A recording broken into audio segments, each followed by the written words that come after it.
నమస్తే welcome to our channel. ప్రస్తుతం మనతో సీనియర్ జర్నలిస్ట్ దాము బాలాజీ గారు ఉన్నారు. వారితో మాట్లాడదాం. సార్ నమస్తే సార్. సార్ మొన్న ట్రంప్ ప్రమాణ స్వీకారం చేసినప్పటి నుంచి ఏదో ఒక షాకింగ్ న్యూస్ చెప్తూనే ఉన్నాడు సార్. ఏదో ఒక షాకింగ్ న్యూస్ వింటూనే ఉన్నాం. సో రీసెంట్ గా ఇప్పుడు స్టూడెంట్స్ మీద చాలా భారీ దెబ్బ కొట్టాడు సార్. ఏంటంటే ఇక్కడ నుంచి వెళ్ళిన చాలా మంది పిల్లలు చదువుకుంటూ పార్ట్ టైం జాబ్స్ చేస్తూ ఉంటారు. సో ఇప్పుడు ఆ పార్ట్ టైం జాబ్ చేయకూడదు అనేది ఆయన చెప్పాడు. దానివల్ల చాలా మంది ఇబ్బంది పడతారు. అసలు ఇక్కడ నుంచి చాలా మంది దేశ విదేశాల నుంచి అమెరికానే వెళ్ళి అక్కడే చదువుకుని అక్కడే సెటిల్ అవ్వాలి, లేకపోతే అక్కడే ఉద్యోగాలు చేయాలి అన్న థాట్ తో ఎందుకుంటారు సార్? ఎందుకని ఇంత భారీగా అమెరికాకు వలసలు పెరిగాయి? అలాగే ఎందుకని ట్రంప్ ఇటువంటి నిర్ణయాలు తీసుకుంటున్నాడు? దానివల్ల నెక్స్ట్ రాబోతున్న పరిణామాలు ఏంటంటారు సార్? అంటే యాక్చువల్గా ట్రంప్ వచ్చినాక ఒక ప్రపంచాన్ని మామూలుగా ఆయన్ని డిస్ట్రప్టివ్ పాలిటీషియన్ అంటారు. అంటే డిస్ట్రప్ట్ చేయగలుగుతాడు. అంటే రూల్ బేస్డ్ అనే ఒక ఆర్గనైజ్డ్ గా ఉండాలి ఇంటర్నేషనల్ పాలిటిక్స్ లో. మామూలుగా అమెరికా అదే చెప్తుంటది, రూల్ బేస్డ్ సిస్టమ్ ఉండాలని. కానీ దాన్ని ఈయన బ్రేక్ చేశాడు. దానికి కారణం ఆయన క్లియర్ గా చెప్పాడు. America first, making America great again, make America great again, మగ అనేది ఆయన ఓపెన్ గా అనేక సార్లు చెప్పాడు. ఆయన పాయింట్ ఆఫ్ వ్యూ నుంచి ఆయన కరెక్టా కాదని పక్కన పెడితే దానివల్ల ఇతర దేశాలకు ఏం నష్టం అంటే, ప్రధానంగా ఫస్ట్ ఆయన చేస్తున్నది ఏంటంటే ఇల్లీగల్ ఎమిగ్రెంట్స్ ని తరిమేయడం, దేశం డిపోర్టేషన్ అంటారు, వాళ్ళని తరిమేయడం. అది అంత ఈజీ కూడా కాదు. ఒకటి వచ్చి ఏంటంటే 1,30,00,000 మంది అక్కడ ఇల్లీగల్ ఎమిగ్రెంట్స్ ఉన్నారు. అందులో మన దేశంలో వాళ్ళు 2,20,000 మంది ఉన్నారని చెప్తున్నారు. అందులో ప్రస్తుతానికి 18,000 మందిని ఐడెంటిఫై చేశారు. ఎందుకంటే ఐడెంటిఫై చేసి లిస్ట్ అవుట్ చేయాలి ఎవరెవరైనా. అది చేయాలంటే షాపులు కావచ్చు, ఇళ్లలో పని మనుషులు ఉంటారు, లేకపోతే రకరకాల హోటల్స్, రకరకాల వ్యాపారాల్లో వీళ్ళు ఉంటారు కదా. ఎందుకంటే వీళ్ళు చీప్ లేబరు, గంటకు $5-6 కంటే ఎక్కువ తీసుకోరు. తర్వాత వీళ్ళకి ఇన్సూరెన్స్లు అట్లాంటివి ఏమి ఉండవు. కాబట్టి అలాంటి వాళ్ళని పనులలో పెట్టుకుంటారు. రెండోది, వీళ్ళు కష్టపడినంతగా అక్కడ లోకల్స్ కష్టపడరు. ఇవన్నీ కారణాలు ఉంటాయి. లేకపోతే అమెరికా తెలీదా, కొత్తగా ట్రంప్ వచ్చి కనిపెట్టాడా? 1,30,00,000 మంది ఉంటే మిగతా వాళ్ళకి తెలీదా? ఇక్కడ ఏంటంటే డెమోక్రాట్స్ దీని మీద కొంత లిబరల్ గా ఉన్నాడు. ఇలాంటి వాళ్ళకి పౌరసత్వం కూడా ఇచ్చారు, పర్మనెంట్ చేశారు. ఈ ఎకనామిక్ అవసరం వీళ్ళు కూడా అనేది డెమోక్రాట్స్ లిబరల్ గా వెళ్ళారు. కానీ రిపబ్లికన్ ప్రెసిడెంట్ అయిన ట్రంప్ దీన్ని దెబ్బ కొట్టాలనే ప్లాన్ చేశాడు. సో అలాగా ట్రంప్ ఏం చేస్తున్నాడు అంటే, ఇప్పుడు డిపోర్టేషన్ ముందుకు మెక్సికోకు మొదలు పెట్టాడు. మెక్సికో ఏమో అసలు మీ ఫ్లైట్ని మేము రానివ్వము, మా పౌరులు ఏమన్నా ఉంటే అది లిస్ట్ పంపించండి, మేము యాక్సెప్ట్ చేస్తే వాళ్ళని మాత్రమే పంపించండి, కానీ మా దేశం గుండా అనేక మంది మీ దేశంకి వస్తే వాళ్ళందరినీ మా దేశంలో తరుముతా ఉంటే మేము ఒప్పుకోమని ఆల్రెడీ వాళ్ళ ప్రెసిడెంట్ కూడా చెప్పేశారు. అందువల్ల అది ఇబ్బంది ఉంది. రెండవది, సడన్ గా 1,30,00,000 మంది ఉద్యోగస్తులను తీసేస్తే ఆ షాపులు, హోటల్స్, రకరకాల వ్యాపారాలు దెబ్బతింటుంది. రీప్లేస్మెంట్ ఇమీడియట్ గా వాళ్ళకి దొరకదు. వాళ్ళు ఎంత చీప్ లేబర్ అనేది దొరకదు. ఈ రెండు ఇబ్బందులు అయితే ట్రంప్కు ఉన్నాయి. దాన్ని ఎలా డీల్ చేస్తాడనేది చూద్దాం. అందరూ ఎకనామిస్టులు కానీ, అమెరికా మీద నాలెడ్జ్ ఉన్న చాలా మంది కానీ చెప్తున్నది ఏంటంటే, ట్రంప్ చెప్పిందని చేయడు. ఆయన ట్రాన్సాక్షనల్ ప్రెసిడెంట్. ట్రాన్సాక్షన్స్ అంటే తను కోరుకున్నవి సాధించడం కోసం పెద్ద థ్రెట్ ని క్రియేట్ చేసి తను కోరుకున్నది లాగుతాడు. నీకు ఇప్పుడు పెద్ద థ్రెట్ ని క్రియేట్ చేస్తే, నీకు ఉద్యోగం పోతుందన్న ఒక థ్రెట్ క్రియేట్ చేస్తే మీరేం చేస్తారు? సార్ మీరు రోజుకి నేను ఇంకొక గంట ఎక్కువ పని చేస్తాను సార్ అంటారు. నా ఉద్దేశం గంట ఎక్కువ పని చేయించుకోవడమే, కానీ అది చెప్తే ఫస్ట్ వినరు కాబట్టి మీ ఉద్యోగానికి ఇసురు వస్తుంది అన్నట్టుగా నేను థ్రెట్ ఇస్తా. ఇది ట్రంప్ స్ట్రాటజీ. ఆయన వ్యాపారాల్లో కూడా ఇదే స్ట్రాటజీ చేశాడు అనేది ఆయన ఎక్స్పర్ట్లు చెబుతున్నారు. అందువల్ల పెద్దగా భయపడాల్సిన ట్రంప్ అంటే, ఆయన అదేదో అంటారు కదా, bark is stronger than bite అని ఇంగ్లీష్ లో. అంటే మురుగుడు ఎక్కువ, మురిగే కుక్క కరవదు అన్నట్టుగా ట్రంప్ ఎక్కువ మురుగుతాడు కానీ కరిసేది తక్కువ అని ఆ రకంగా చెప్తున్నారు. కానీ అదొక ప్రాబ్లం. మనకైతే 18,000 మందిని తీసుకురమ్మన్నారు. ఇండియా కూడా ఓకే, మాకేం ప్రాబ్లం లేదు, 18,000 వస్తే ఇండియాలో కూడా జాబ్స్ ఉన్నాయి ఇవాళ. కాకపోతే అక్కడ కొంత మెరుగైన ఇది ఉంటది. కానీ ఇప్పుడు వాళ్ళ ఖర్చుతో ఇండియాలోకి దింపితే ఓకే అన్నట్టుగా ఇండియా కూడా రెడీగా ఉంది. జయశంకర్ ఆల్రెడీ చెప్పాడు కూడా. కాబట్టి 18,000 వెనక్కి వస్తే మనకేమి ఇండియా ప్రాబ్లం. కాకపోతే ఇప్పుడు ఇంకొక ప్రాబ్లం, 2 రకాల ప్రాబ్లమ్స్ ఇండియాకి అక్కడ రాబోతుంది. ఒకటి వచ్చి బర్త్ అంటే పుట్టుకతో సిటిజన్షిప్ వచ్చేదాన్ని ఆయన క్యాన్సిల్ చేశాడు. కాకపోతే దాన్ని కూడా ఇప్పుడు కోర్టులో ఆపుతున్నాయి. అక్కడ 22 రాష్ట్రాల్లో దాని మీద కేసులు వేశారు, కొన్ని కోర్టులు ఆల్రెడీ ఆపేశాయి. కాబట్టి అదేంటంటే రాజ్యాంగం 1868లో ఆ చట్టం చేశారు. తర్వాత అమెండ్మెంట్ 14th అమెండ్మెంట్ ఉంది. దాన్నంతా మళ్ళీ మార్చాలంటే అది పెద్ద తతంగం, అంత ఈజీ అయితే కాదు. ఈ లోపల ఏం జరుగుతుందని చూడాలి. ఒకవేళ అది కానీ వస్తే మన వాళ్ళకి చాలా మందికి ఇబ్బంది. ఇప్పుడు మన టాపిక్ ఏంటంటే ఇండియన్ స్టూడెంట్స్ అమెరికాలో చదువుతున్నారు.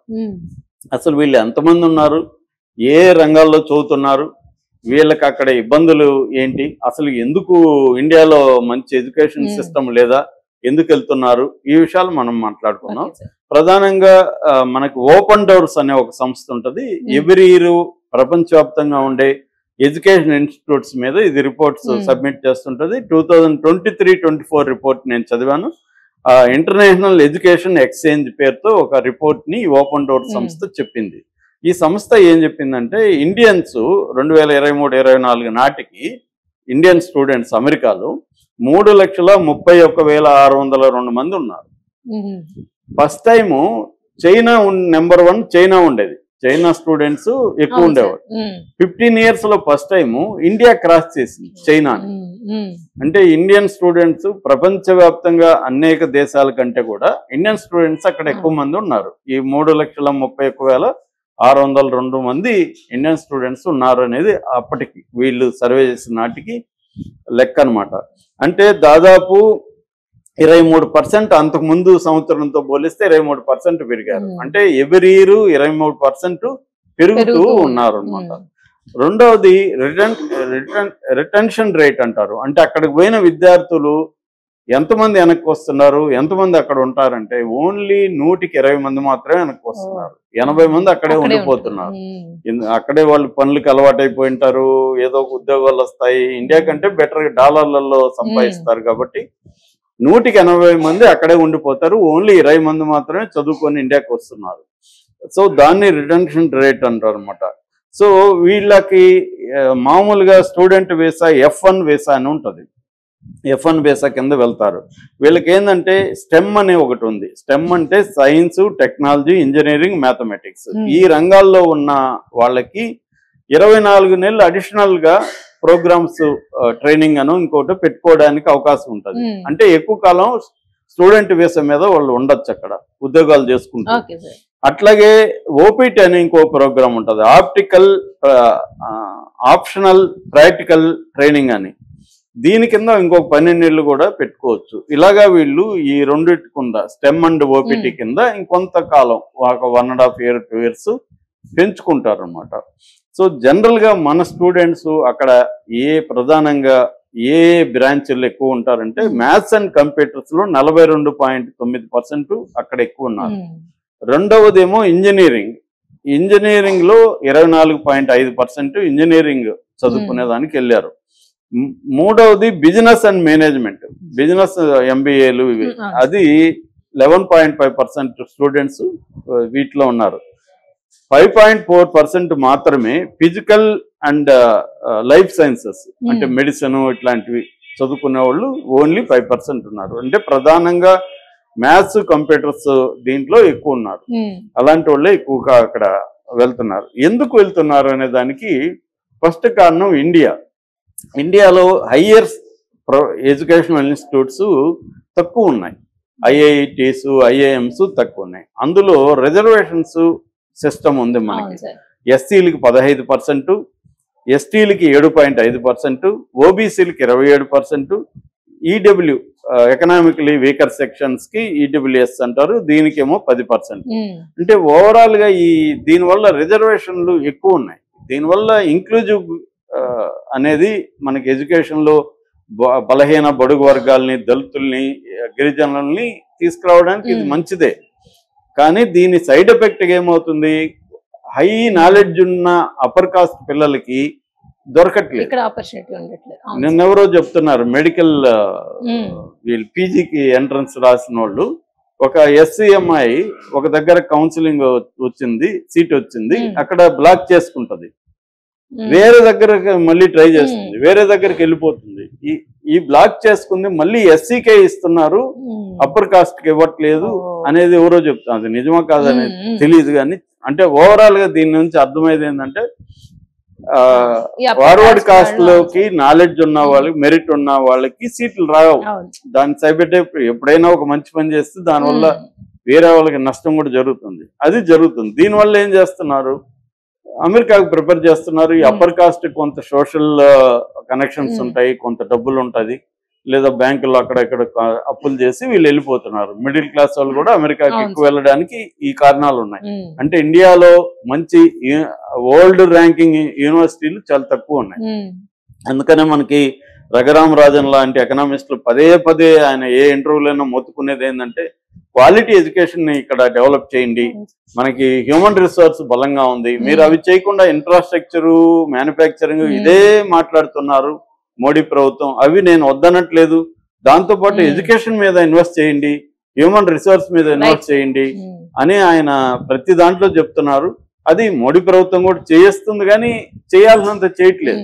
అందుకని మనకి ఇంటర్నేషనల్ స్థాయి ర్యాంకింగ్ ఉన్న యూనివర్సిటీ లేదు. అదే అమెరికాలో మనకి ఇంటర్నేషనల్ స్థాయి యూనివర్సిటీస్ MIT కావచ్చు, స్టాన్ఫోర్డ్ కావచ్చు, హార్వర్డ్ కావచ్చు, యూనివర్సిటీ ఆఫ్ కాలిఫోర్నియా బెర్క్లీ కావచ్చు, యూనివర్సిటీ ఆఫ్ పెన్సిల్వేనియా కావచ్చు, ప్రిన్స్టన్ యూనివర్సిటీ కావచ్చు, ఇలాంటి యూనివర్సిటీలు అమెరికాలో టాప్ 10 ర్యాంక్, వరల్డ్ లోనే టాప్ 10 ర్యాంకుల్లో ఉన్న యూనివర్సిటీలన్నీ అక్కడ ఉన్నాయి. సో అందుకని మన విద్యార్థులు అప్పో చేసి అమెరికాకి వెళ్ళిపోతున్నారు. సో వెళ్ళిపోయిన వాళ్ళు అక్కడ ఆపర్చునిటీస్ ఉన్నాయి కాబట్టి ఉంటున్నారు. వీళ్ళు ఎక్కువ మంది ఏంటంటే మిడిల్ క్లాస్ నుంచి ఎక్కువ మంది వెళ్తున్నారు కాబట్టి వీళ్ళు ఏం చేస్తారంటే అక్కడ యూనివర్సిటీలో మామూలుగా అక్కడ యూనివర్సిటీలు ఏంటంటే వారానికి 20 గంటలు మాత్రమే పని చేసుకోవచ్చు. అది కూడా అందరికి దొరకదు. దాంట్లో కూడా ఎగ్జామ్స్ అట్లాంటి క్వాలిఫైడ్ అవ్వాలి. వారానికి 20 గంటలు అంటే వాళ్ళకి గంటకి ఎంత వస్తుంది, $5-6, $5 నుంచి $10 మ్యాక్సిమం. అది సరిపోదు వాళ్ళకి. కాబట్టి వాళ్ళు ఏం చేస్తారు, పెట్రోల్ బంకుల్లో, చిన్న హోటళ్లలో, తర్వాత షాపింగ్ మాల్స్ లో వీటిలో పనిచేస్తారు. దాంట్లో జనరల్ గా నిన్నప్పుడు ఒక అర్జున్ అనే ఒక అబ్బాయి స్టోరీ సర్క్యులేట్ అవుతుంది మీడియాలో. అర్జున్ అనే అబ్బాయి ఏంటంటే చదువుకుంటూ ఒక ఇట్లాంటి స్టోర్ లో పనిచేస్తున్నాడు. ఆ అబ్బాయి రోజుకి 6 గంటలు పనిచేస్తుంటే అబ్బాయికి ఒక గంటకి $7 వస్తున్నాయి. ఇప్పుడు ఆ జాబ్ పోయింది అబ్బాయికి. సో అందువల్ల ఇప్పుడు రోజుకి $40-50 సంపాదన పోయింది కదా. దాంతో ఇప్పుడు మరి బతకడం ఎలాగా అబ్బాయి అనేది ఆ స్టోరీ, ఇదొక ఎగ్జాంపుల్ గా. అలాగే ఇప్పుడు ఏంటంటే వీళ్ళందరూ కూడా పనిచేసుకుంటున్న వాళ్ళు రోజుకి $5 నుంచి $10 సంపాదించుకుంటారు. గంటకి $5 నుంచి $10 సంపాదించుకుంటారు. రోజుకి ఒక 6-7 గంటలు పనిచేస్తే $40 పర్ డే వస్తుంది. అది వాళ్ళకి సరిపోతుంది. అక్కడ ఖర్చులు ఎక్కువ. ఒకసారి యూనివర్సిటీలో క్యాంపస్ లో వాళ్ళకి రూములు దొరకవు, బయట ఉండాలి. బయట ఉండాలంటే మొన్నెవరో మెడికల్ స్టూడెంట్ చెప్తున్నారు, మేము 7 మంది 8 మంది ఉన్నాము, ఒక్కొక్కరికి $1,300 పడుతుంది రెంట్ అని. సో మేజర్ గా $1,000 లేకుండా వాళ్ళు ఉండలేరు. $1,000 పే చేయాలి. సో మిగతా ఖర్చులు ఉంటాయి, ఫుడ్, ఎక్స్ట్రా ఖర్చులు. వీటన్నిటికీ కనీసం $2,000-3,000, $2,000 అయితే కనీసం అవుతుంది. ఇంత ఎక్కడి నుంచి సంపాదించాలి? ఇది వాళ్ళ మేజర్ ప్రాబ్లం. ఇప్పుడు ఏంటంటే ఈ రూల్ తేవడం వల్ల అరెస్టులు కూడా చేసేస్తున్నారు, కొంతమంది డిపోర్టేషన్ చేస్తున్నాడు. ఎంతో కష్టపడి వాళ్ళు జీవితాంతం వర్క్ చేసి కూడబెట్టుకోనో లేదా తప్పులు చేసుకుని ఒక్కొక్కరు, ఆ మధ్య కూడా ఎవరో అబ్బాయి చెప్తున్నాడు, నేను 42 లక్షలు అప్పు చేసి వచ్చాను, ఇప్పుడు నేను పని చేసుకునేవాడిని, ఇప్పుడు నన్ను బయటికి ధర్మేస్తారు, నేనేం చేయాలని ఏడుస్తున్నాడు. సో ఇది పెద్ద ఎత్తున ఇబ్బందికరమే. దీనివల్ల ఏం జరుగుతుందంటే పోవడం తగ్గిపోతుంది. దానికి తగినట్టుగా ఇండియా కూడా మనకి క్వాలిటీ ఎడ్యుకేషన్ ని డెవలప్ చేయాలి. ఇప్పుడు మెడికల్ కాలేజీలు చూస్తున్నాం, జార్జియాలు, ఉక్రెయిన్లు, వీటికంతా ఎందుకు వెళ్తున్నారు? ఇక్కడ మెడికల్ కాలేజెస్ తగినని లేవు, సరిపోయని లేవు. అవి డెవలప్ చేయడం అనేది మొదలు పెట్టింది. ఇది కొంత